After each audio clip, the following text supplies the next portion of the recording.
Welcome back, ladies and gentlemen. This is Nutmegs and VAR, and it is great to have you back. The current issue going on where the Kenyan president said that Nigerians don't know how to speak English. Now, today I am privileged to sit with an Englishman, and probably we will get to know how to say a few words.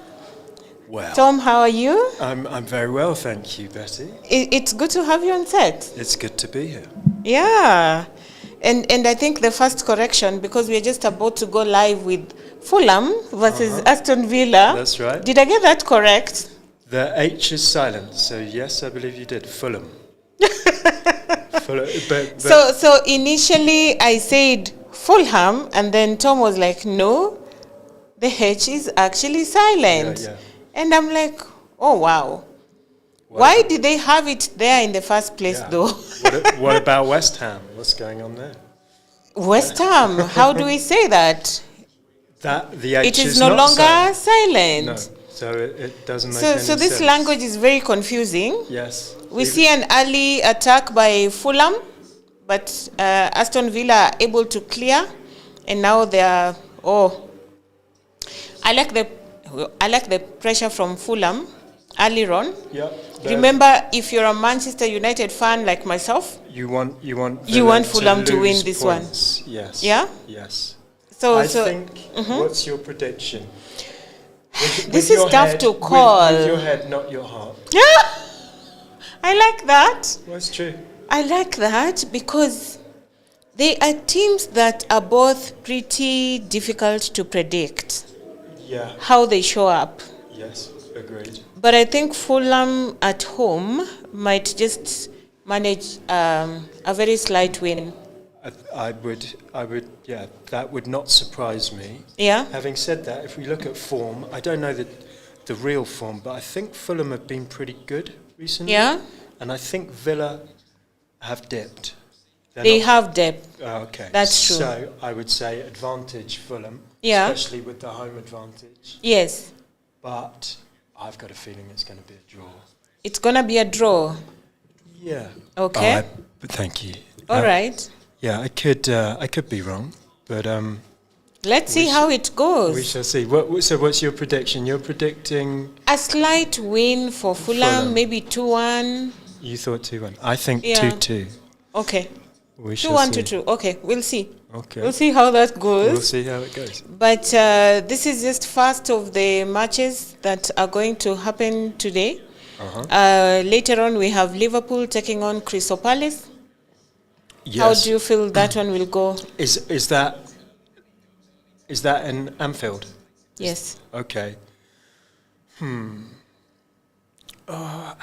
I feel like Liverpool will win this very easily. You think? Yeah. Why is that? Because they are eyeing so that you get what you want. Yeah. I mean, it's a funny one, but what I have seen is the majority of people don't want him to stay. Okay. Liverpool fans. Yeah. He seems to have lost the dressing room, people are saying, which is very hard to get back. But is the dressing room really his fault, or he just came into an aging squad and some of the decisions made didn't really work out, like Isak coming into the team? I think he's a good manager, and I think what's happened is obviously he came in last year with inheriting Klopp's team. Yes. And they showed what they could do. Yeah. And they did it. But now the change, it's always going to be different. Yeah. If he ends top 4, top 5, is it that bad? I don't think it would be too bad. I don't think it would. It's just, it shows you what standards because Liverpool sometimes you get rid of the coach that is keeping you above top 5, and then now you drop to the second page. Sure. Chelsea case. Yeah. But all these signings he's made and how they've come about, they've failed ultimately this season. It's interesting because I think Liverpool fans are looking at the availability of Alonso and they're going, if Alonso wasn't we need to get him before another team gets him. Sure, but also if he wasn't available, I think they would be more prone to sticking with Slot. Yeah. Yeah. So it's the options in the market that probably is making this decision. And I mean, look at Alonso. He has proven something at Bayer Leverkusen. Yes, absolutely. He is a legend. He is. He's done it. He's done it. And he's done it for Liverpool. He's done it. So, I mean, if you're a Liverpool fan, it's a no-brainer. Yeah. But yeah. So if Liverpool wins tonight, yes, by 3-0, they go above United. Oh, that must hurt. So you see, they have something. They push have motivation for sure. So I feel like they're gonna win this one. I feel like you're right. Yeah. It'd be interesting to see what team they produce, what Isaac does, Isak, I should say, if he's going to be a feature. Yeah. That was a strange. That would be actually interesting because he hasn't played like forever. What did you make of him playing against PSG first half? I think it was unfair for someone who's not played for so long. Yeah. Yeah. I would agree with you. Yeah. I thought it was very strange. It was very unfair. I also thought Salah, I know he's on his Salah way out. Salah is on his way out, so probably nothing to lose. But exactly. I always, and that's why I always say I'm a fan of Semenyo. Yeah. Because Semenyo signs for City. Yeah. He still plays for Bournemouth until the weekend before moving to City, and he still scores the winner. Yeah. But also, just think about Isak and the drama. But I got to say about Semenyo. Okay. Like red hot form. Red hot form doesn't matter who he plays for. Yeah? Exactly. The guy's on fire. Because he literally leaves this team. Yeah. Comes into City and scores and scores. But his form never dipped. Yeah. You know, he just carried it on, which you don't see too much. You don't see too often. And sometimes when a player leaves a team, they feel lost. Very much so, probably the play, the style in the other team is not the same. Yeah. So they need time to adapt. But Semenyo didn't need any time. Well, I think you got to tip your hat to Pep as well. Yeah. Because he must have given him some pretty simple instructions. But accurate. Specific instructions. Yeah. I don't know what you say, but for it to be that seamless, that transition, there's something going on. Give it to the coach as well, right? Yeah. Yeah, and I think that's how City has become very threatening, because you can just imagine Doku on one wing, Semenyo on the other wing, Haaland in the middle. It's a nightmare for any defender. Doku's good, isn't he? He's so good with his feet. It's annoying. Yes. Oh agreed. My goodness. And so fast. Sure. I rate him. Yeah. I rate both of them. But I mean, City are littered. Look at that attack by Fulham. Very nice. That's another shot on target. And it's literally a ball that has been snatched when the Aston Villa team were sleeping. Yeah, it's been pretty even, I think, so far. Yeah. It's Don't you find that very discouraging when the ball is shot direct at the keeper? Yeah. Instead of targeting the side. Yeah, it's the one place you don't want it to go, really. Yeah. And that is what usually sometimes happens, that you fail to take your advantage this side and then boom, they score. Yeah, completely. Yeah. Because we've just seen another attack from Aston Villa. So I think the game so far is end-to-end. Yeah, I would say so. But no one's really made it their own. Yeah, so far it's balanced. Yeah, it's a funny one. So the other game this evening is West Ham versus Everton. And so remember, that's a battle for relegation. Yeah. Because West Ham sits at 33 points. Tottenham is at 31. Nottingham Forest with a win last night. Crazy win, I must say. Because I cannot for the life of me understand how Sunderland were beaten 5-0 at home. Well, Sunderland are safe, yes? They are safe, but this is home. Which, hold up, is a big achievement for them. Yeah? It is. That's their first season up. Their first season up, and they're likely not to go down. And they did the double over Newcastle. Yeah? Yeah. Their biggest rivals. Oh, really? They've had a good season, Sunderland. Okay. Yeah. So the you were saying derby up this north, was non-consequential, really? I'm saying Sunderland are going to go, we had a good season. We might have been. They're probably tired. I don't know the situation. Yeah. But I guess because you could see in that team, they have been mentally fighting. Yes. For the whole season. Granit Xhaka, I take my hat off to him. He's done a great job. I saw an interview with him, and Granit Xhaka going to Sunderland. You what? But that was I think that's the glue. Yeah. That has enabled them to do this. Yeah. Because he came in with Premier League experience. Yeah. Leadership experience. Yeah, he just won the Bundesliga. He's been able, with Bayer Leverkusen. Confidence. Major player. Confidence. And he's at Sunderland. And it rubs on. Yeah. It's impressive. I think that's the one correct decision they made. Was getting Sunderland. Well, it'd be interesting to see what they do next year. But my point is, I don't know where they sit in the table. They sit on 12th with 46 points. Okay. Yeah. So, and that was at home, was it? Yes, it was at home. That is a drubbing. That's what I was wondering. What do you mean at home? I think it's one of Nottingham those. Forest. I think it's one of those whereby they've been so on point all season. They've been so up for the fight. It's taken it out of them. They've done what they needed to do, and they let the foot off the gas. I think so too. And then Nottingham, the other way. Need the foot on the gas. Yes. Really got survival. So that they don't drop down to the relegation zone. So it's kind of a bit of both. It was literally 4 goals in the first half. Right. Just game over. How this Sunderland or what's going on? So that complicates life for Tottenham Hotspurs. And not looking good. I think you mentioned you've lived close to them. I used to live right next door to Tottenham Hotspur Stadium, Yeah. Lovely people, Tottenham How people. do you think that community will handle the team playing in Championship if it goes this way? Because right now they'll deal with it. They've dealt with a lot worse. Really? They were lovely people, Tottenham people. Nice community. Yeah. I really liked it around there, I must say. Even though I'm technically an Arsenal fan, I have a lot of time for You're an Arsenal fan? Technically. I say define technically, I mean, so that I know whether to roast you or to leave you.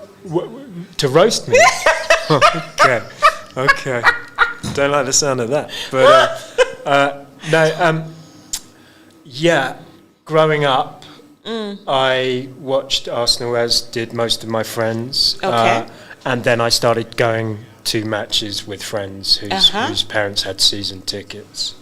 So that's the only real place I've watched football. So let me ask you, the season tickets, it's just normal folks that just... No, not anymore. How does it work? And my friend's father, who was a partner in a big company. And so it's part of their benefit. Yeah. And he still paid a hell of a lot. I mean, it's absurd the amount of money involved. Wow.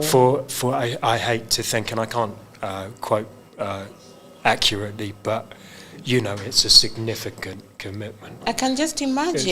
It's too much. It's too much. I'm sure they don't have them anymore. But it's also became so, especially with the Emirates. It's become so corporate, whereby your actual fans, they might get lucky and get on the lower tiers, but you've got your silver class, your gold class, your diamond class, your platinum class. Oh man, it's a swanky. It's a swanky affair. It should be called the Ritz. The who's are the ones who have the premium tickets. Yeah, and they're the ones who couldn't care less mostly about the matches. I know, they would be the last people to get into the stadium. Absolutely, and half the time they're just taking some potential business partner on an outing, It's not even. It's horrid. They don't even care, man. Being stuck with the back three, and we're like, dude, it's not working. Yeah. Do something different. And the kid he didn't play, who was the kid he didn't like? Kobe Mino. Yeah. Mino. He told us that Kobe Mino cannot play when Bruno is on the pitch. He sounds a bit too stubborn. Which now you look at United and you're wondering, how could you what not was play? he smoking? Yeah, very true. It's very strange. He was quite a stubborn man, though, I believe. Yeah. Aston Villa have an attack. But you look at all of those coaches that you've had. Yes. Let's have a look. You've had the Dutchman, Van Gaal. You've had Mourinho, you've had Eric Ten Hag. You've had Solskjaer. Now, out of those, Solskjaer was the best. I think you could say that performance-wise, with results. With Ten Hag? Ten Hag wasn't as good as... I think he lost it at some point. And I also feel like for Ten Hag, how much impactful was the CR7 conversation? Yeah, big one. Yeah. Big one. But because I feel like... But I say this, comparison to all of those, Carrick's got so the best far record. he's done, Since he's joined, he's got the best managerial record in the Premiership. So, absolutely. So what do you say to that? I know. Why would you look elsewhere again? Not yet. You shouldn't, because it's also the perfect candidate that doesn't exist, by the way. That's just in your head. Yeah. Is not available. I don't know who he would be. I'd say Klopp would be. No, I mean someone like that can come in, take a team, and do it. He just can. Yeah. But he's not available. Who have you got? When Klopp was leaving, he looked super overwhelmed. Like he was knackered. He was tired. But he would never take the United job anyway. I don't think, because remember, because of Liverpool. The United manager has a lot more pressure to deal with than most managers of the other team. The media is on your case. The dressing room is on your case, because you will hear conversations of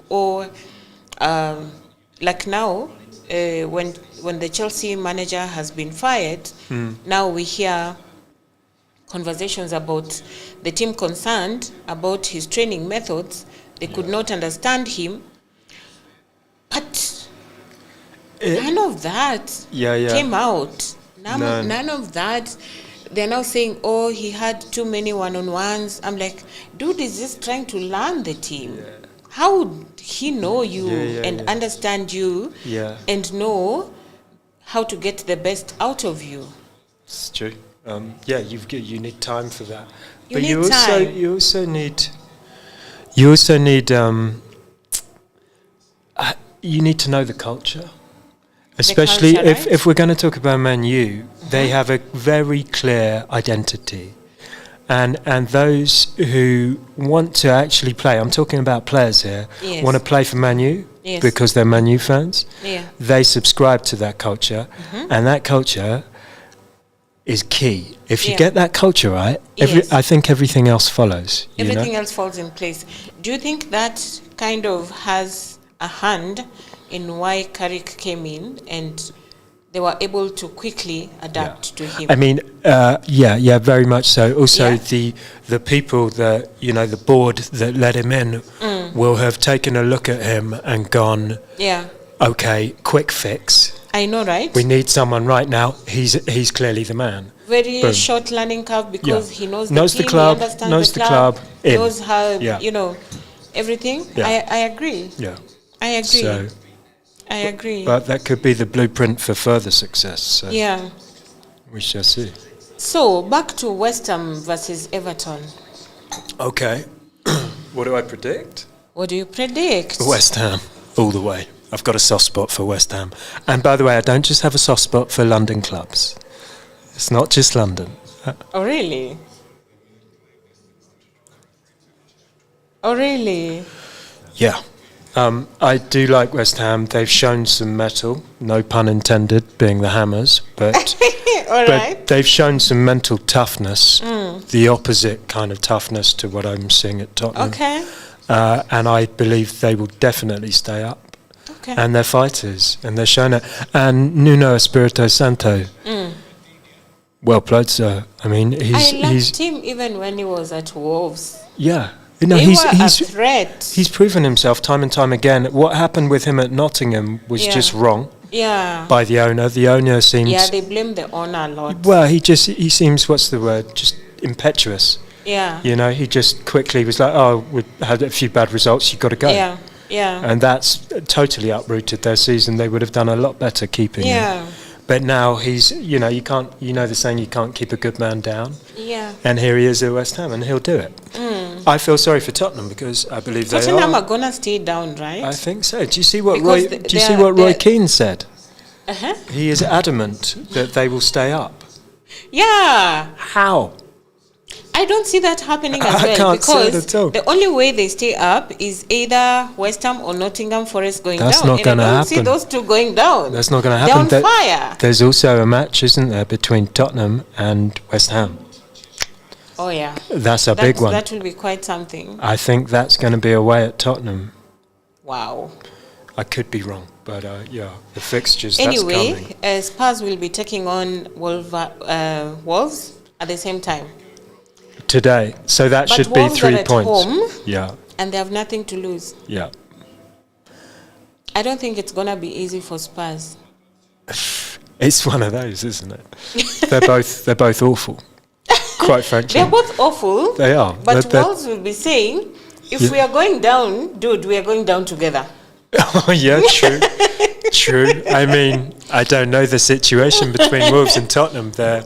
I doubt there's any love lost, but yeah. Wolves are basically playing for pride, aren't they? Yes. Although, did they take points off Arsenal? Wolves? Yes, they did. What, they were 2-0 up, Arsenal? They did beat Arsenal. And they lost, and they drew 2-2, I think. Yes. Or did they beat them? No, they beat Arsenal. Really? Yeah. Wow. They beat Arsenal. That's interesting. That was one of the shockers. Yeah, I know they've had a few.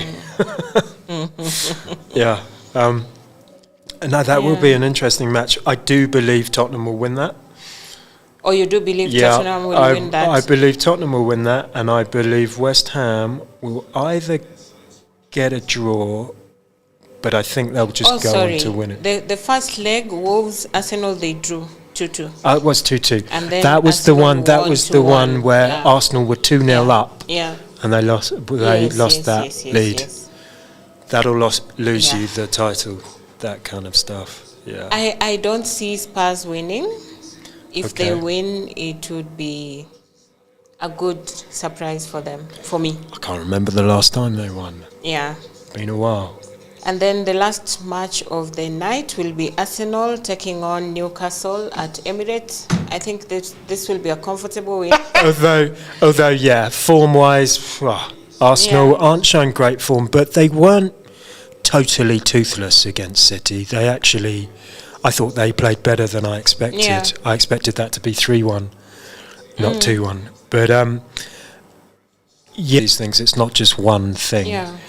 But I think with Newcastle, the discord and unrest that the Isaac saga caused affected the changing room. Yeah.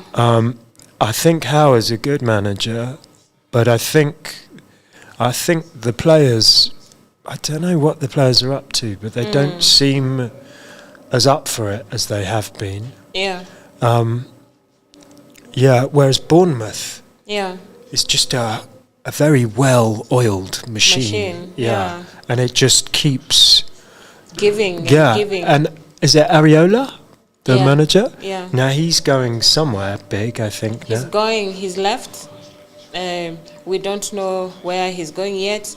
At first we thought he would be wanting to head back to La Liga, Atletico.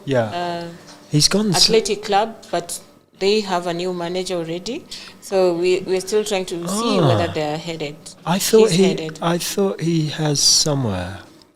Probably they're just waiting before they can. Because he's done such a good job. Yes. And in a way, sometimes when you have a smaller club like Bournemouth, and you have to rely upon getting the small things right. Yes. It kind of makes it a simpler job. You know? I know, right? Far less noise. And then you don't have big names with big egos. With big egos, exactly. Because that's usually also where some managers struggle. Yeah, very much so. Yeah, but so you kind of just do your thing and everyone is cooperative and it works better. But very much a selling club. Even though, I don't know, again, where are they in the league now? Bournemouth. Then they're like 7, 8? Bournemouth. They're at the top first half of the table, for sure. They are Aston Villa. We are on to the 32nd minute, and ball possession, Fulham 54%, Villa's 46%, total shots 5 for Fulham, 3 for Aston Villa, shots on target 4 for Fulham and only 1 for Aston Villa. I think I like the sound of that. I'm hoping that Fulham, not Fulham. There you go. Fulham will get the job done. Fulham. As a United fan, that's what we need in this match. I don't think it's been a great match.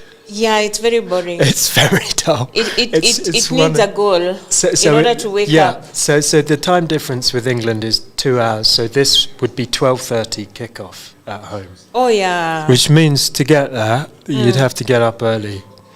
It's not worth getting up early. Not worth getting up for this one. Okay. You gotta have the bad ones so you enjoy the good ones, though, right? The contrast. Okay, that's quite an angle. Well, but Tom, I was asking you earlier on. So when we hear about football, when we watch stories, when we read, articles. Yeah. In Brazil, you're told that if you're walking in Rio de Janeiro, you'll find boys just kicking the ball around. And it's such a common thing. And no surprise that some of the greatest dribblers we have seen are Brazilians. Well, street footballers. Street football, basically, samba. Yeah. And I'm just wondering, what is it like in England growing up as a young boy? Is this a normal thing that you encounter? I think, in major cities, especially poorer cities, I think it's been poorer cities? Yeah. Is it because probably this is their way out? That, and it's also just cheap to play, Cheap to play, right? You just need a football. Just need a ball. Football, go to a park. Yeah. Boom. And there's plenty of parks. And probably it keeps you engaged rather than getting involved in... Well, I know parents would rather their kids were playing football with other kids. At least they're not getting into mad trouble that way. Yeah. But I think there's less street football. And like I was saying, academies, if they see a kid that's any good, they just snap them up. Yeah. So, but maybe, as you said, from the poorer backgrounds, perhaps that's what all of them are hoping for. Oh, of course, it's huge stimulus, huge motivation. Because I've watched or read stories like Raheem Sterling. Oh yeah. Who says that together with the mother, they didn't even have food. No. And they would depend on free food. Yeah. And I think there was a story on the day he bought the mother a house, and it was such a big deal. Yeah, huge deal. Imagine that. That's a beautiful thing. Yeah, those are very beautiful stories. I know about Sterling because Sterling used to live near Wembley. Yes. He was round there, and then he would ride his bike round the stadium. And then he's scoring. And then imagine an opportunity now one day to play. Oh, full circle. Beautiful story. Yeah, lovely. But that's quite a common story as well. Like with Brazilians, like Ronaldinho. I mean, the ultimate. You mean the Ronaldinho that played in Barca. Spain? Barca. That guy was special. Yeah, very much so. Apparently never really trained. He didn't need to train because we hear that he was that party good. The whole night. Yeah. In the morning, go into match day. Just natural talent. And still make people it seems mop the floor. Do you know what that means? Is it a saying for us here, or do you understand? Oh, mop the floor with them. Mop the floor. I know exactly what you mean. Yeah. Exactly. Clean up. Yeah. No. Yeah, but it seems a few Brazilians like that. Yes. Like a Ronaldo. Yes. The original Ronaldo. Yes. Same. Yeah. The guy just amazing talent. And it's just a thing that for them is very natural. Yeah. Yeah. I think that is being bred out of the game. Yeah. Quite a lot. Because with all these, catching kids so young, putting them in academies now, they don't really have a lot of time to actually form their own, how can I say, identity. Yeah. So I think you'll find less and less, but I could be wrong. But it's a different structure nowadays. Street football used to be rife in England as well, and I don't think it is so much. Yeah. Very interesting. Yeah. So we see another attack from Fulham, and Fulham. the keeper. Fulham tend to do this. Yeah. In a match like this, they tend to realise, they tend to grab it. Yeah. They're trying to go for it before the first half. I think they know what's coming in the changing room from their boss. Yeah. Do we have the stats? Yes. Who's had more attempts? I'm imagining it would be So Fulham. their attempts, we have total shots 6 versus 5. Okay, and pretty even. On target 3 versus 1. Okay. So it's still pretty balanced. And I think the way we were saying it, the game needs a goal. Yeah. It needs a goal for it to come alive. Yeah, it's Aston Villa seem very quiet. Yeah. And you see, they're a team that has Europa in their hands. Yeah. And they're likely to win it, actually. They're still well in it, aren't they? They're still well in it. Oh, okay. Yeah. Well, then they have... Yeah, their focus is probably play elsewhere. the semi-finals for Europa. And for me, they're the favourites. Just like in the Conference League, Crystal Palace are favourite. So I'm expecting these 2 English teams to bring Europe to England. The one I'm not so sure about is Arsenal. Yeah, of course. Because I like the balance in the semi-finals for Champions League this year. You like that? Because you have Bundesliga, you have Ligue 1, I see. You have EPL, and you have La Liga. Unfortunately, they're just playing the wrong opponents. Yeah. So, let's be honest. I'd say, well, PSG and Bayern Munich should not be in the semi-final. Paired in the semi-final. No, that is the final. They are the 2 best teams. I said it. I said for me, it's clear. That's the final. That is the final. Yeah. But this happens. That's just the way it goes sometimes. Yeah. And actually, what has happened... So you might have a very interesting semi-final and then a very boring final. Oh, no, I think you get 2. Because I would say... No. I think Atletico and Arsenal are even. If Bayern and Arsenal play the final... I see what you mean. Yeah, the actual final. Interesting, yes. Bayern and Arsenal, Bayern all day, I'm afraid. I mean, Bayern have looked really good. Yeah. As have PSG, I must say. And it's between those. I don't know why. Yeah. I think maybe I'm thinking with my heart. I want to see Company lift it, right? Yeah. But I am thinking Bayern for the whole thing. The dad already walked in Parliament in Belgium already with the Bayern colours. Okay, that's a bit premature.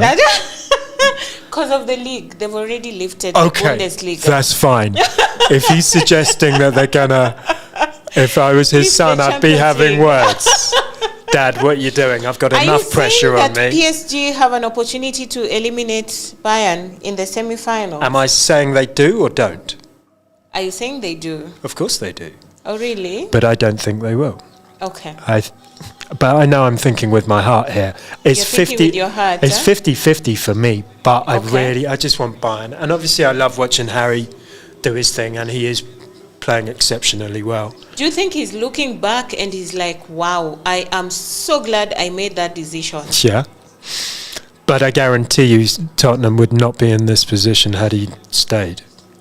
So Fulham have just taken the lead against Aston Villa. Yes, they have. I told you they were pushing for it. This is a very good scoreline for Manchester United. Yeah, sorry, I'm so happy. This does look good. Senor used to be in Spurs. Yes. Yes, he did. So now, I like this. I like this. This, I can see. I'm now relieved. I can tell by that smile on your face. I'm relieved. This is good for us. Yeah, you still got a long way to go, though. I know, but it's a step in the right direction. Yeah. And I think now we are going to have a better second half for this match. You think? Well, yeah, there's all to play for now. Unai doesn't give up very easily. No, he's proven to be a good manager. Yeah. Very good fit. But for me, I would want to say that even if he doesn't qualify here, he can still go for Europa and still play Champions League. Exactly. Yeah. He's in a great position. He has two potential doors. Yeah, and I think he would be favouring the Europe one. Yeah. Simply not just for getting into Europe again, for winning something. Yeah. Right? Yeah. Because absolutely, he's in that position. This is the, what do they say? This is the money bit. This is the money, you know, the end game. And to get to the semi-final, then you just got a final, you win it. You got silverware at Aston Villa in Birmingham. That's a huge deal. Yeah, true. Totally agree. Yeah. Yeah. So the no Premiership tomorrow, though. No Premiership tomorrow, which is quite because we. You look so sad. Well, because of that. It just, you know, it's interesting right now. So if Arsenal win, then pressure's on City. And then I want to see City respond. We need to see that response. I don't want to see them respond in a week. I want to see them respond now. You know, it's so the reason is because City are playing Southampton in the FA semi-finals. Actually, today at 7:15. Yeah. Okay. And then tomorrow, Chelsea is playing Leeds in semi-finals. I feel like Leeds can actually eliminate Chelsea. I would imagine that's what the clever money is on. That makes sense, right? Chelsea have become awful. Yeah. I don't know what happened there, but I read an interview about his name, the manager who's just left. Liam. Renier or Raniera? I don't I forget the names that I'm not comfortable saying, so I stick with the first one. Let's call him Liam. I forget his name. Anyway, he seemed like a good coach prior to arriving, but I don't think he ever had the full backing. Also, it's one of those where he's inherited Enzo's team and Enzo's ways, and they're not his ways, and he hasn't been able to implicate his ways. Yeah. But now Chelsea fans are saying that Maresca was a better coach, and they're like, maybe he shouldn't have left. Very strange how it all happened. Very strange, yeah? Yeah, I get the feeling the door is open now for either the third coming. The third coming. You know who I'm talking about? Mourinho. The third coming, or the special one. Or I bet they're looking at Fabregas. I bet they're looking at Fabregas. Fabregas would make sense for them. Yeah. And I honestly feel But again, it's like the whole Alonso thing, isn't it? When he was at Bayer Leverkusen, leave the guy alone. Yeah. Where is he? He's in Italy. Is he at Como? He's at Como, and they've been doing amazing. Yeah. So let him, you know. Sometimes we let him sharpen his interfere with people at a team that's working. Yeah. And then you bring them this other side and you spoil their momentum. Just like what Xavi Alonso has suffered for leaving and coming onto Real Madrid.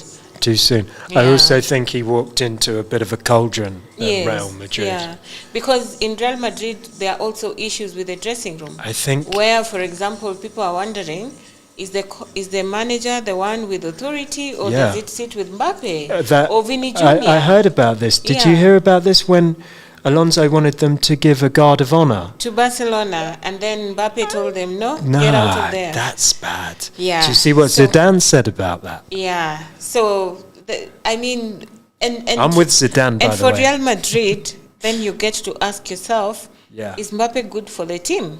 Because he leaves PSG, and PSG are now they win the Champions League. He's never won it. Comes to Real Madrid, he's never won it. Who have been winning, but now they can't win any trophy. They won it prior to Mbappe arriving. Yeah, I remember it was the Jude Bellingham show. Yes, too many cooks spoil the broth. Too many egos. I know. I think and God, you've got some big egos there. That's a reality they have to deal with. Well, and I guess.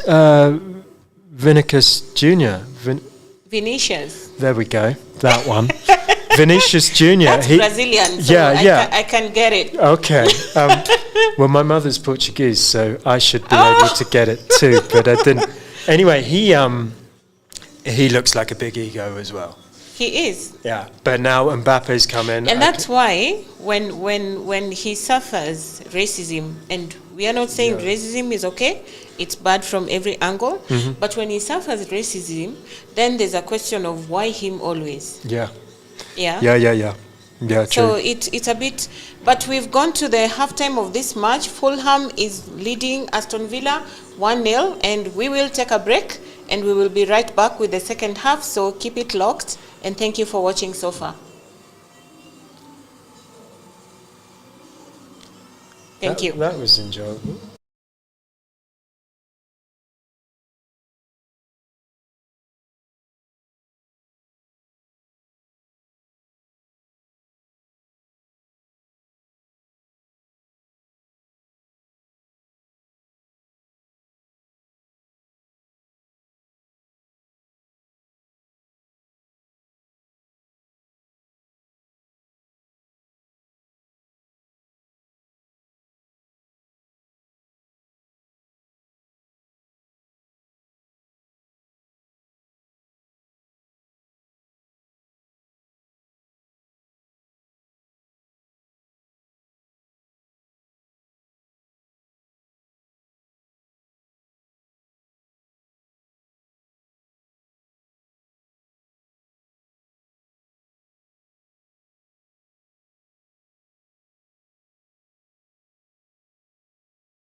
Haaland and Gabriel. Very much so, yeah. Which Haaland won. That's a typical English game, right? Yeah, it is. And you can see them, getting up from the field with, I got you. I won this battle. It's been a very strange one, especially for me as an England fan as well. Yeah. Watching English players against other players. Yeah. And when they get kicked, not going down. Oh, really? And not getting the free kick. Yeah. And you're like, part of you is...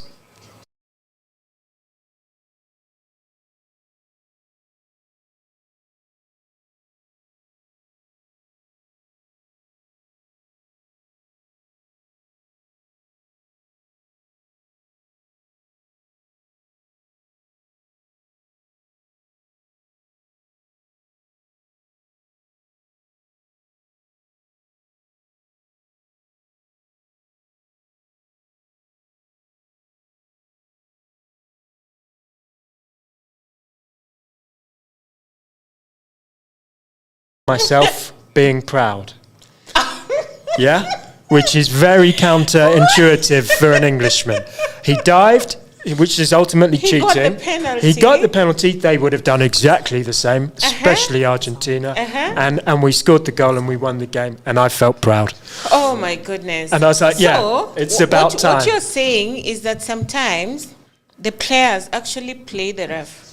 Yes, very much so.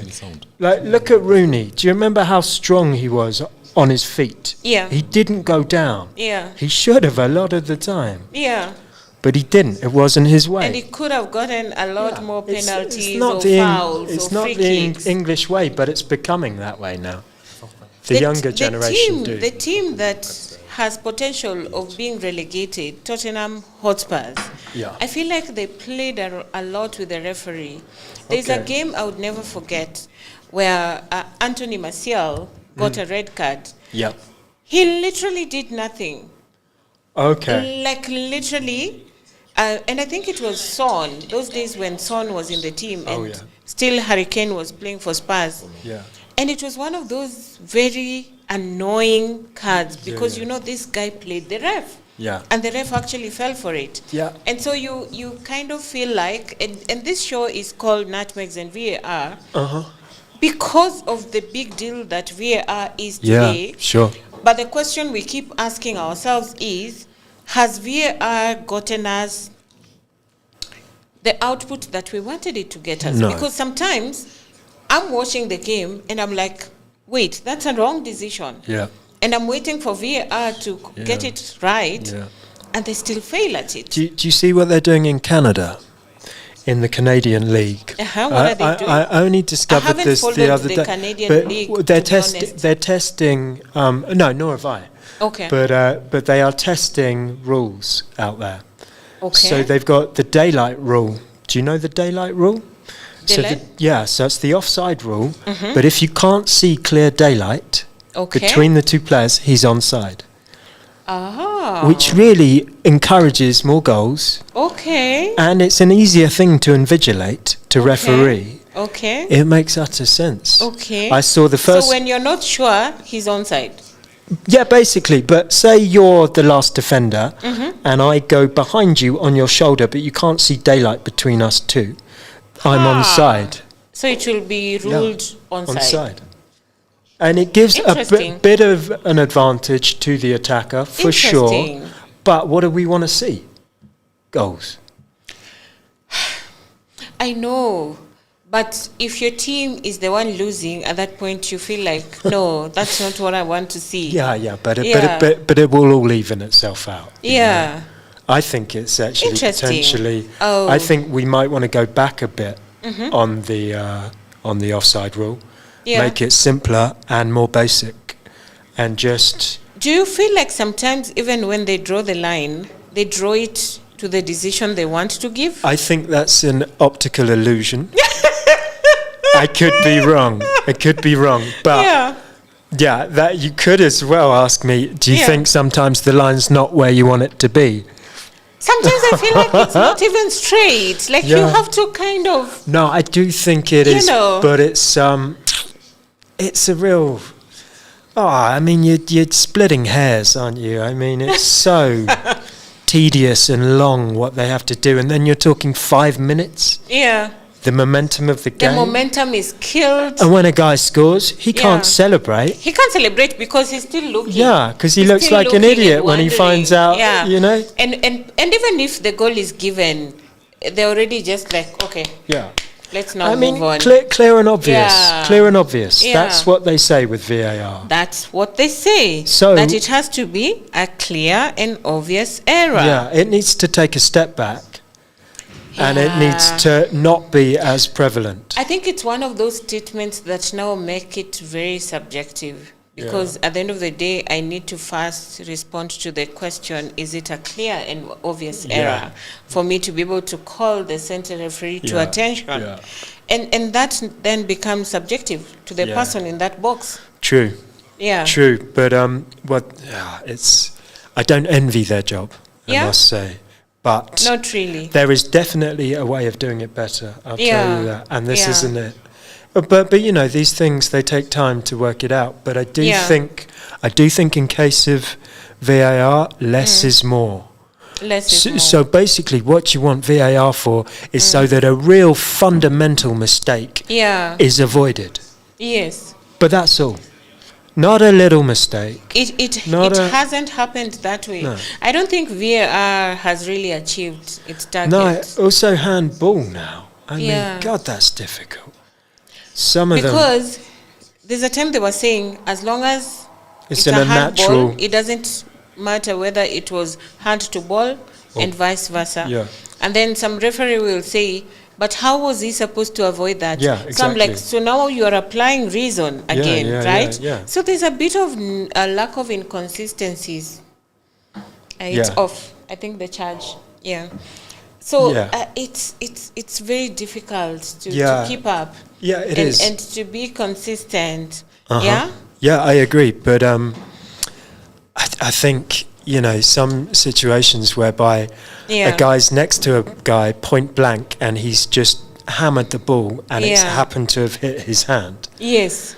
I don't know how you can give it as a pen. I mean, the guy literally can't get out of the way. Or in a case where they're falling. Yeah, totally. How are you supposed to not avoid that mid-air, basically? It's a tough one, right? Yeah, but it's a tough one to call. I'm sure you could train yourself to be able to read what's a natural and what's an unnatural. A natural position. Yeah. To fall on or to just make sure that you avoid that penalty. It's a difficult one. The best thing, you know, like a lot of defenders do it, put their hands behind the back.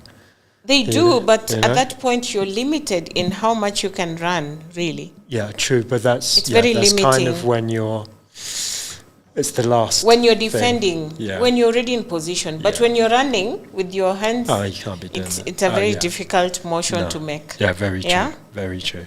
Very difficult. It'd be interesting to see what they do at the World Cup with VAR. Talking about World Cup, do you feel like England have a chance at this? No. Not really. Call me a realist or call me a pessimist, but like I said, I think you're realists. Yeah, well, like I said, England, they've got the most busy fixture list in all the leagues, the Premiership. Yeah. They are, like Capello said, they're going to turn up to this tournament tired. Yeah. Like they do every tournament. And then they're going to be more worried about losing than concerned about winning. And I like Tuchel. I like Thomas Tuchel a lot. I think he's great. I was pretty shocked when Chelsea let him go. Yeah. Typical Chelsea, isn't it? That's one of those Chelsea decisions. Yeah, Chelsea. That never makes sense. Chelsea and their schizophrenic board. Yeah. They just tend to, I don't know, they have a very short attention span, I think, maybe. But no, I was kind of shocked, especially after you won the Champions League with them. I know, right? You know, but I think he's a great manager. I think he's a winner, which is why he's got the job. I think he's got a really hard job. Yeah. I see what he's doing, though. He is doing it right. He is not bothering about huge names, marquee names. He's bothering about a team and a culture. True. And that's coming, actually. True. So I'd love it if, I don't know how he gets the players to not be tired, though. Yeah. You know, rotate the squad. It's going to be hot out there as well. Yeah. So. But it should be able to get something. I think for England, mostly they get to the quarterfinals. Or the final. Yeah. But no cigar. But then after that, it's just like. Huh? It always goes that way. At some point, they are eliminated. Yeah. Yeah. Very much so. Yeah. It's it would be great to see them do well this time. But I mean, the last two European finals, especially the one against Italy. Yeah. We go 1-0 up. As soon as we went 1-0 up really early on, I turned to everybody I was watching it with and I said, we're going to lose. Oh, wow. And they were like, what? I was like, we've scored too early. Yeah. Now watch us not play football. And that's exactly because of the goal? Yeah, we stopped playing. We just thought, right, we'll just try and defend. And we got negative. We went in our shell and then 1-1, and then we lost. I mean, it was typical. That's pretty interesting but sad. It's sad that I knew it was going to happen, and it's because I've seen it so many times. And it actually did happen. Yeah. It was... That's super weird. And then with the Spain one... Yeah. They go 1-0 up. Palmer comes on, scores a belter, 1-1, here we go. And then, fear got the better. Although I think we just got maybe outplayed on the day on that one. It's a funny one with especially with international football, because the high echelon of it, where you play for a trophy, is so rare and so few and far between that, you know, to even get there is quite an achievement. But no one remembers the runners-up. All right. So we are still watching Fulham versus Aston Villa. Fulham leads 1-0. Ball possession, Fulham only has 44% against Villa's 56%. Definitely they are pushing for an equalizer. The total shots, Fulham have 10 against Villa's 6. And shots on target, Fulham 5 against 1 for Aston Villa. Corners 2 for Fulham against Villa's 4. It continues like this. Advantage Manchester United for sure. Yeah. So that's where we want to remain. But then later you got Liverpool playing, haven't you? I know. So they could take, if they win, they could take over, right? No. So Liverpool currently are on 55. Yeah. So if they win, they get to 58, which is level on points with Villa and Manchester United. Yeah. So it's down to goal difference. I see. So Liverpool currently have 11, United have 13. So unless they win by 3-0, then they can go above us. Okay. Yeah. But you got to look at this year's league. Yeah. And you got to look at last year's, and wow, it's so strange what's been going on everywhere. It's very strange, but I think every team has faltered. Yeah. Which is what is making it even go to the wire. Yeah, very true. Because I feel like this league will be won on the last day. I don't think this league, this is the weakest I've seen this league for a long time. That's true. And it shows in Europe now. But having said that, I know... Now that you're talking about Europe, and we had an interesting conversation on our way here, because you were talking about the best team in Europe, and which team is that for you? It's a toss-up between PSG and Bayern Munich. Okay. I want to say Bayern, but PSG did look pretty good against Liverpool. I say pretty good, they looked excellent. But then again, Liverpool looked completely out of sorts. So it's a bit of both. I think consistency-wise, it's been Bayern all season. So there's an Arsenal fan we shoot with on this show. He's called Ibra, and he would literally go berserk to hear that statement, because according to him, Arsenal is currently the best in Europe. I think that's due to the table phase. You know the way they do it now with the Champions League. Yeah, because they call it the league phase, don't they? They finished the group stage number one first, and at that point they were also first in EPL. And at that point they were chasing the quadruple. Yeah. But now they're down to 2. Yeah. I think with the whole way the Champions League works now, and the whole table phase, what Arsenal have done, they've kind of done the hard work to allow themselves an easier route to the final. Yeah. Which I would say I would favour them over Atletico. Okay. And did you see Atletico Barcelona? I saw it. It was a bit strange. And I was telling the team here that Barcelona lost the round at Camp Nou. Okay. Not even at Wanda Metropolitano, because they lost the first leg. Yeah, at home. At home. They lost literally. They lost a player, didn't they, in both legs? Yes. So by the time they were playing the second leg, Atletico knew that they just needed to maintain the aggregate lead. It's not like that's what they did. Yeah, it's not like Simeone hasn't done it before. Yes. He's done it 3 times. So you give Simeone an opportunity to go ahead. Yeah. He will literally, and Jaguero says it, you're playing against 9 men at the back. Yeah. Literally everyone's job is to defend. Yeah. At some point. Yeah, it sounds... And to see the game through. And the second leg ends 2-1, but they already won it in the first leg. Yeah. Yeah, true, but they could have turned it around. But every other match, they have lost. So I don't know whether Simeone is only looking at Champions League. Well, I think he's out of La Liga title race, isn't he? He's definitely out. Yeah. So, of course. And then the Copa del Rey final, Real Sociedad beat them, but they eliminated Barcelona. So I don't know whether it's been a vendetta against Barcelona this season. Wow. It wouldn't surprise me. But yeah, no. But I loved the win for Real Sociedad because I love such surprises. Fulham, that's a terrible touch. It was like Crystal Palace last year, wasn't it? FA Cup. Yes. And Eze. And I want Crystal Palace. Eze, I love Eze. Same. I rate him highly. He is such a beautiful player to watch. Very good player. Yeah. Very good player. Yeah. I love him at Arsenal, and he is apparently an Arsenal fan, but I feel like I want to see him starting regularly. I honestly, and this will be controversial, lately I prefer him to Odegaard. Yeah. I do. I think he's tougher. Odegaard's form has dipped. I think it has, season. With injury and whatnot. He's not the Odegaard last season. But Eze does some magnificent stuff on the pitch. Yeah, he's an exciting, interesting I think the player. challenge now is Odegaard is the captain, and when you don't start your captain, feels a bit off. Oh yeah, you need.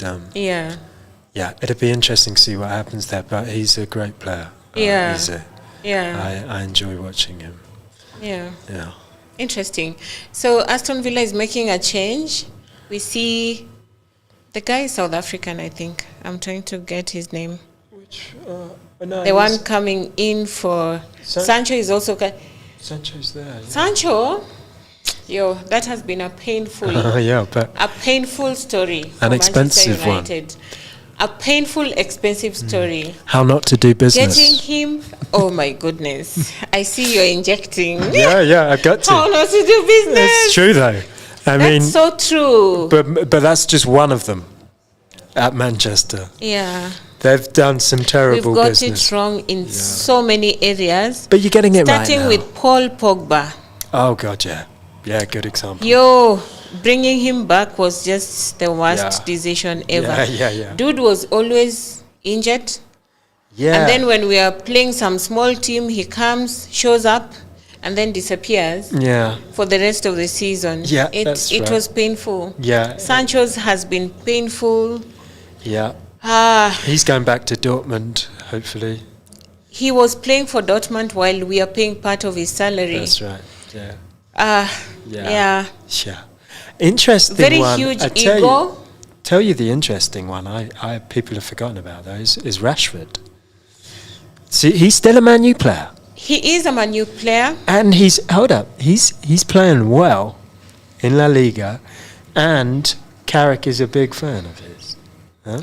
And they're close. What he does for Barcelona, he didn't do for United. No, he didn't. At some point, the one that I said, now I'm just losing it with him. Yeah.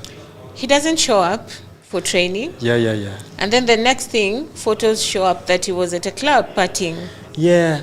I mean, yeah, okay. And that's that. And that's also just going to be an affliction of a young man. Yeah. But I do think he just had a problem with the management there. I really do. Yeah. Him and Amarin fell out big time.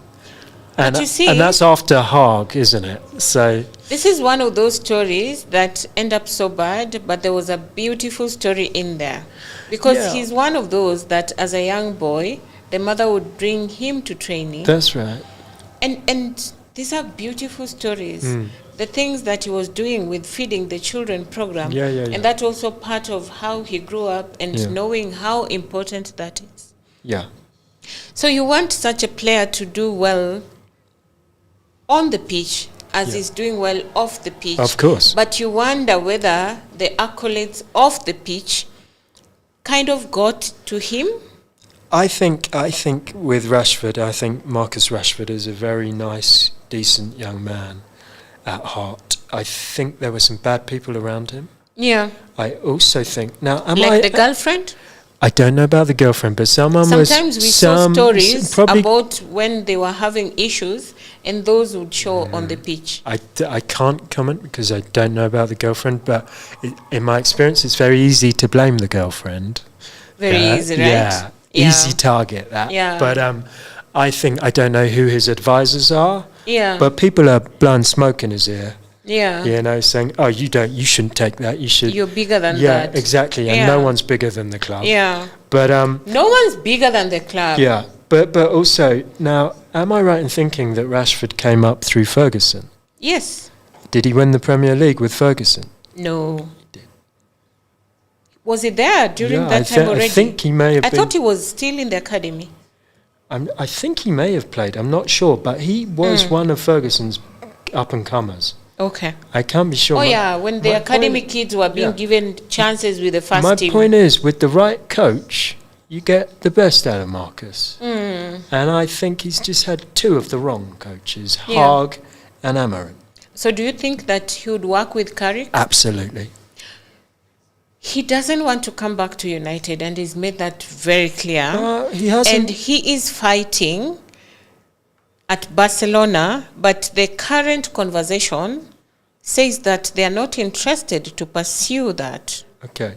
So I don't think, at the time he wasn't interested in coming back. Lots has changed at United. Yeah. And I think... But do you think he would want to see who gets the job before he makes a decision? Of course. Yeah. And I think that's a no-brainer. I believe the only guy who's against Carrick is the smaller shareholder,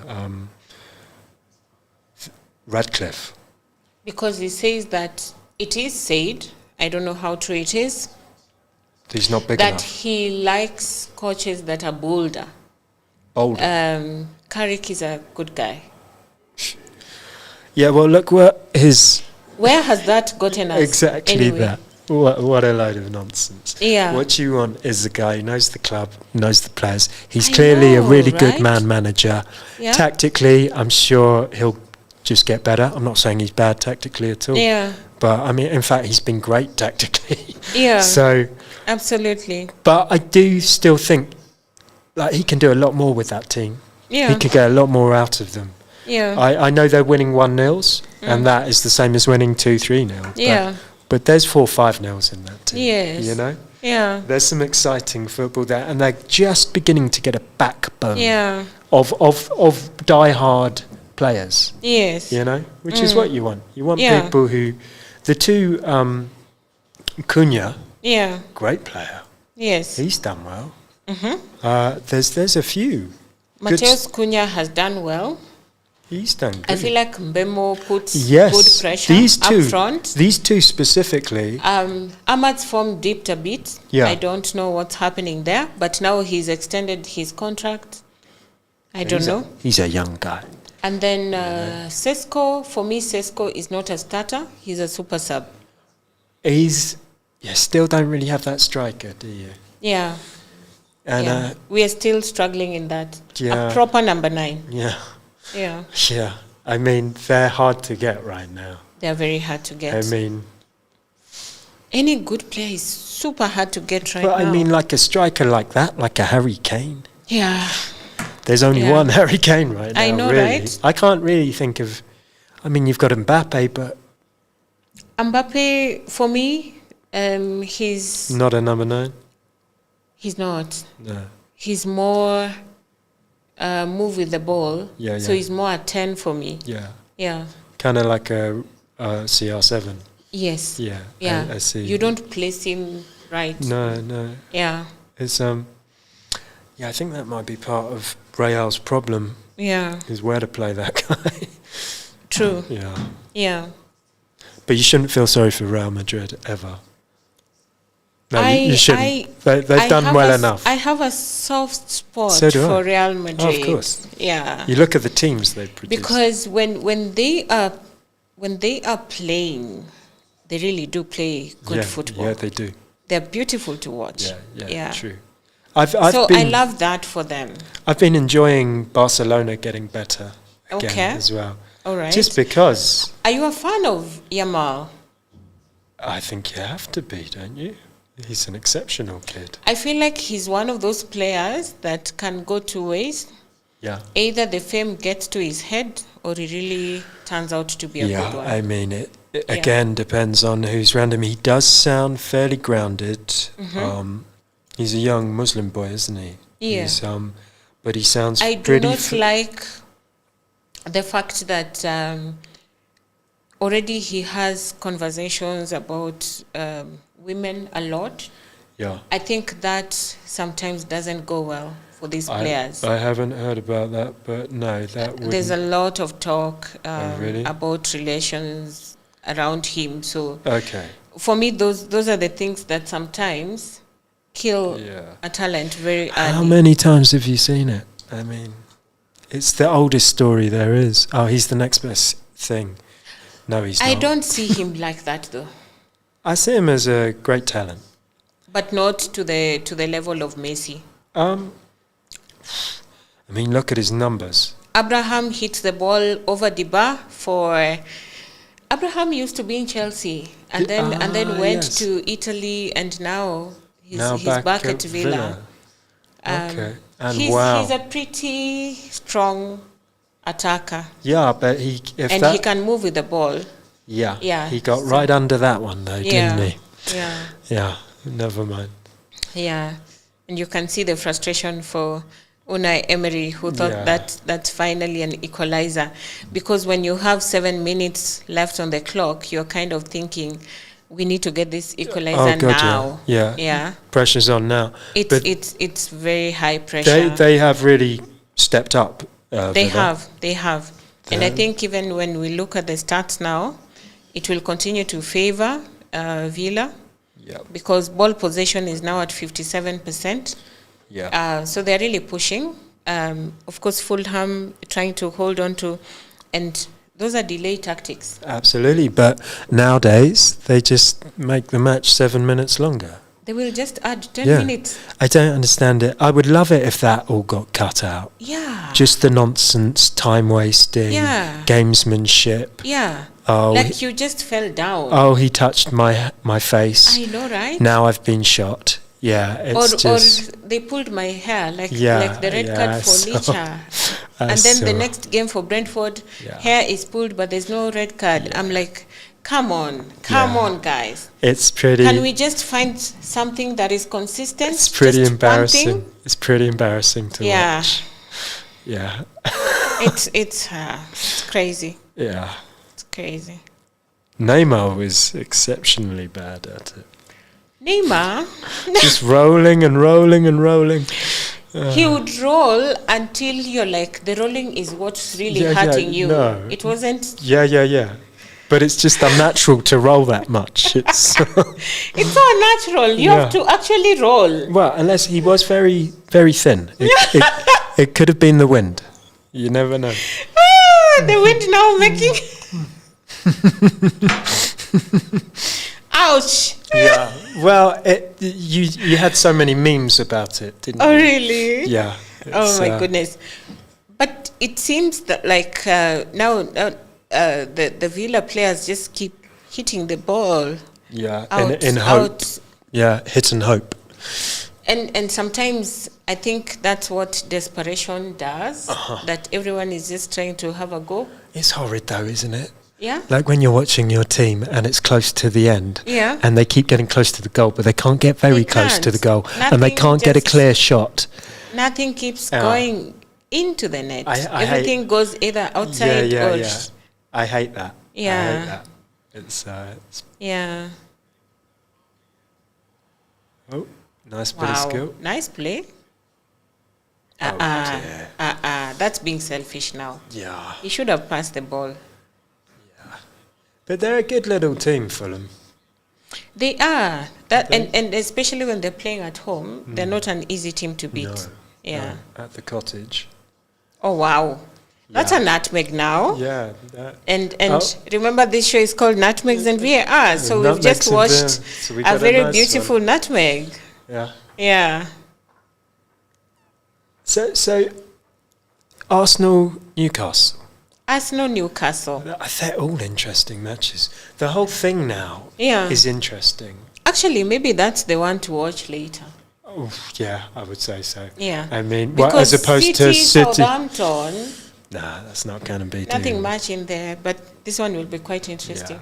Yeah, maybe that's the one to catch.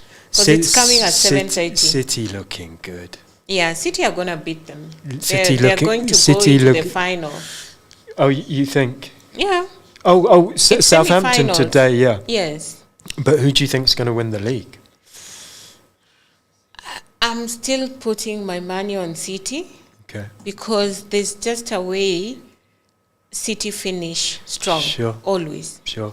I do not think Arsenal have the mental capacity to see this through. Yeah. Yeah. They've not shown it. Yeah. It would be very interesting. Yeah. I think it's actually more 50-50 than people realise. Most people think it's advantage City. Yeah. But I just think they've slightly got the harder fixtures. I think Everton will be a difficult fixture for them. Yeah.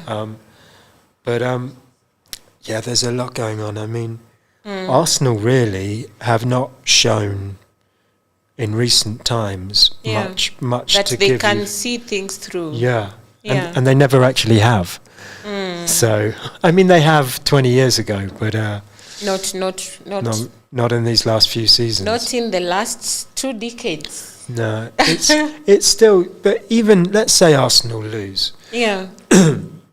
I think they build again. Yeah, for next season. Yeah. And then we do see more open scoring football. That's what I want to see. That's what I keep saying, but Arsenal fans feel bad every time I call their team Corner FC. Yeah. But we've seen games that they're not able to get goals from corners and they struggle. Yeah. I mean, they've struggled to score from open play. It's not fun to watch. It is not. No. It's ugly. Yeah. It's very ugly. Yeah, I like... the thing was... A good football match. Yeah, the thing was back in the day, like 20-odd years ago when you had Henry and all that lot. Yeah. They played such good football. Yeah. They passed it clinically, and they kept the ball. That was, that was their game. But what they did with the ball and the risks they took. Yeah, absolutely. And the quality they had to finish it, admittedly. But the same with Man U, except Man U played a more aerial game. Yeah. But it was exciting.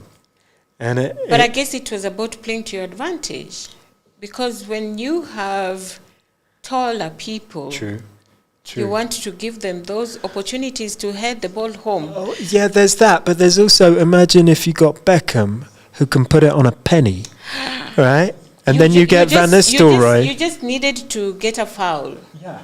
And then you bend it like Beckham. You bend it like Beckham, but also an open play coming in off that right wing. Yeah. And putting it right where the striker wants it. I know, right? I mean.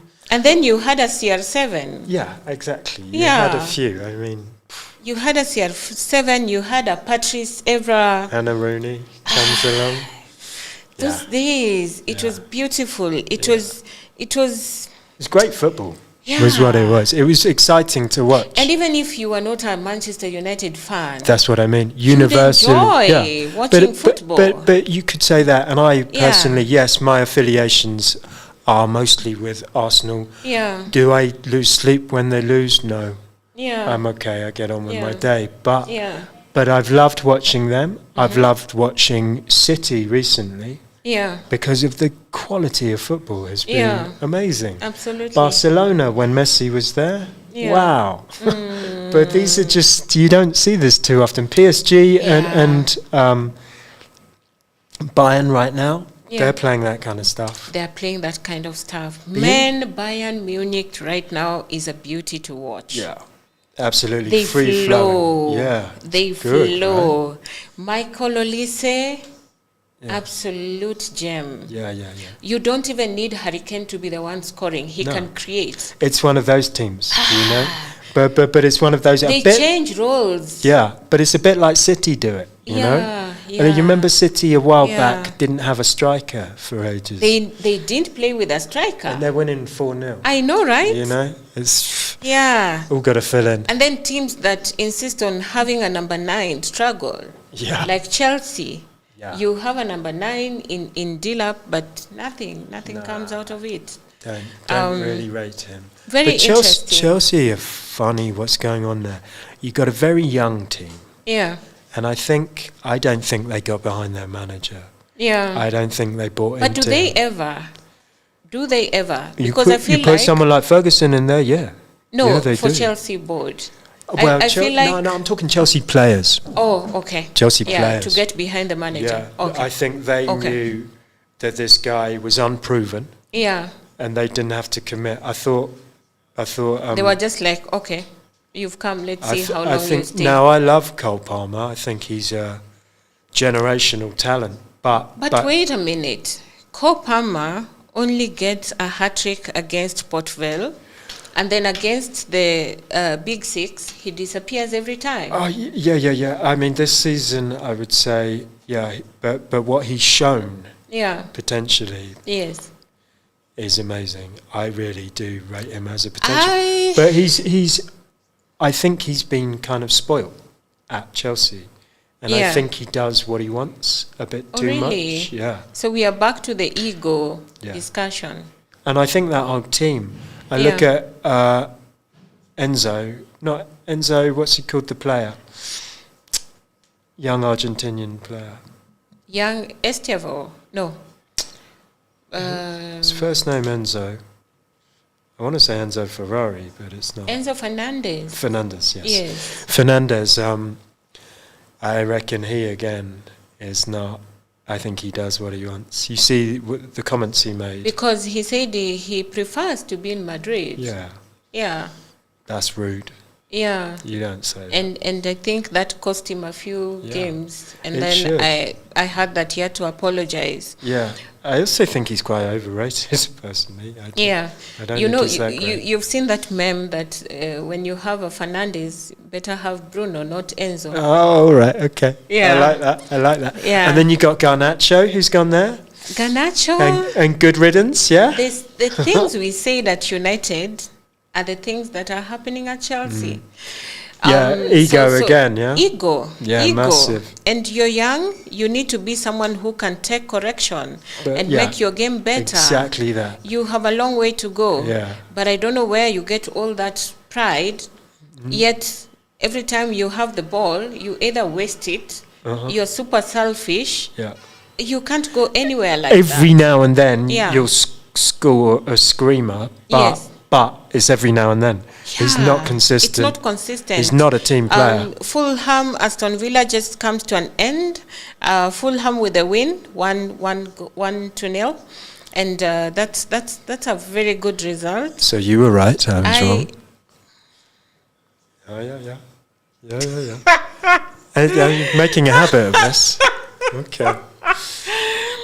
Yeah, but Tom, it's been good to have you on set. It's been great fun. I've enjoyed it. Yeah. It's been wonderful. Thank you for having me. Yeah, thank you for watching along with us. Thanks to Obunga for making sure that you can see us in front of the camera, but behind the scenes is Michael. Thank you. Thank you, Michael. And until the next one, bye-bye for now.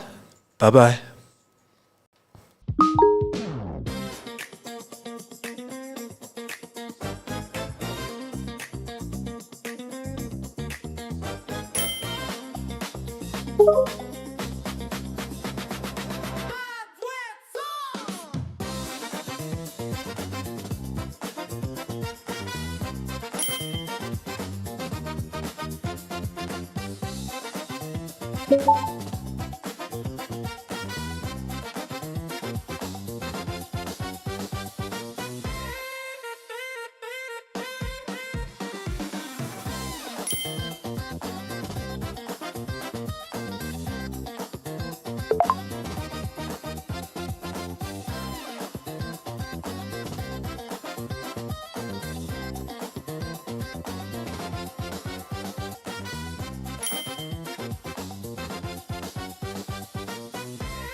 HustlesAfrica.com, a guide to high-paying online jobs. At HustlesAfrica.com, you will discover the jobs people are doing from home, the platforms where opportunities are found, the skills that open doors, and the practical steps to begin earning.